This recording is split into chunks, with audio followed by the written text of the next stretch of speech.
নমস্কার বন্ধুরা, আমার চ্যানেলে অনেক অনেক স্বাগত। তো আমি আজ চলে এসেছি আপনাদের জন্য নতুন একটা রেসিপি নিয়ে। তো এটাকে ওলকপি বলে। তো এটা শীতের সময় পাওয়া যায়। তো আজকে আমি এই ওলকপির রান্না করে আপনাদেরকে দেখাবো। তো চলুন, রান্না স্টার্ট করার আগে আমি এটা কেটে নিই। তো দেখুন এইভাবে কেটে নিয়েছি। এরপর আমি ছালটা ছুলে নেব। তো দেখুন আমি এভাবে ছুলে নিয়েছি, যেভাবে আলু ছুলে সেভাবে ছুলে নিয়েছি।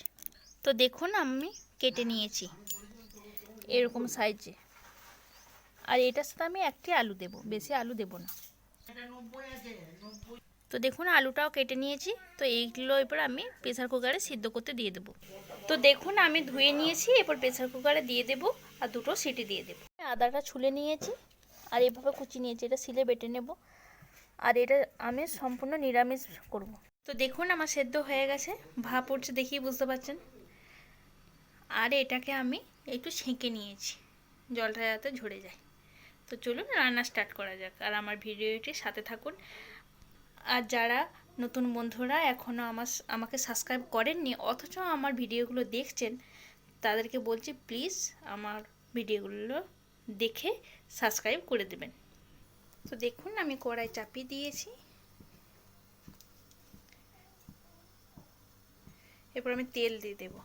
তো এই নিরামিষ রেসিপিটি গরম ভাতে আপনারা অবশ্যই বাড়িতে একবার করে দেখবেন, খুব সুন্দর লাগবে খেতে, আর অন্য কিচ্ছু লাগবে না। তো দেখুন আমি কালো জিরা দিয়ে দিয়েছি আর একটা শুকনো লঙ্কাও দিয়েছি। এর সাথে আমি একটা তেজপাতা দিয়ে দেব। তো তেজপাতাও দিয়ে দিয়েছি দেখুন। তো দেখুন এর সাথে আমি 1 চামচের মতো ঘি দিয়ে দিলাম। তো এরপর আমি আদা বাটা আর এটা আমি 3টে এলাচ বেটে নিয়েছি, এই আদা বাটাটা আমি এরপর দিয়ে দেব।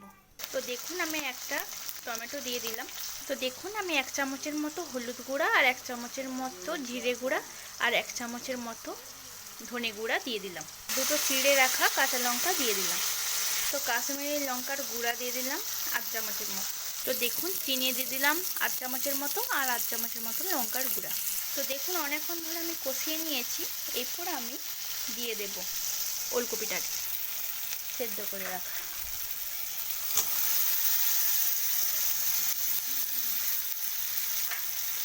তো দিয়ে দিলাম দেখুন। এর সাথে এরপর আমি স্বাদ মতো নুন দিয়ে দেবো। তো দেখুন আমি স্বাদ মতো নুন দিয়ে দিয়েছি। তো দেখুন এটা আমার কষানো হয়ে গেছে। এরপর আমি জল দিয়ে দেব। আমি জল দিয়ে দিয়েছি। তো কালারটা দেখেছেন।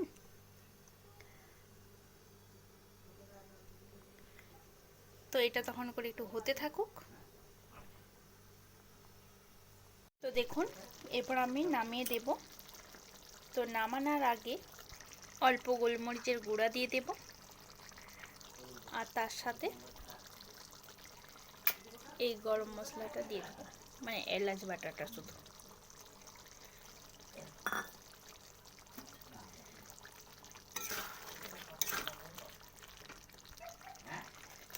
তো দেখুন গোলমরিচ গুঁড়া দিয়ে দিলাম।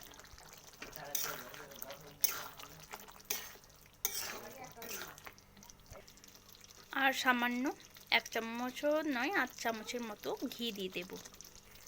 তো দেখুন আমি দিয়ে দিয়েছি ঘিটা।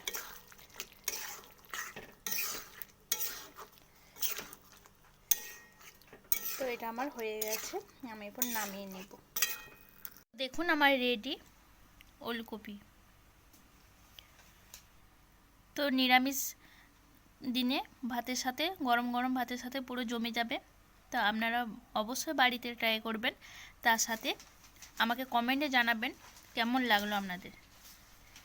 আর নতুন বন্ধুরা আপনাদের বলছি অবশ্যই সাবস্ক্রাইব করে নেবেন, তার সাথে লাইক শেয়ার করে দেবেন। তো চলুন আজকের মতো টাটা। আমি আবার আসবো আপনাদের কাছে নতুন কোনো ভালো রেসিপি নিয়ে। তো ভালো থাকবেন, সুস্থ থাকবেন। আজকের মতো টাটা।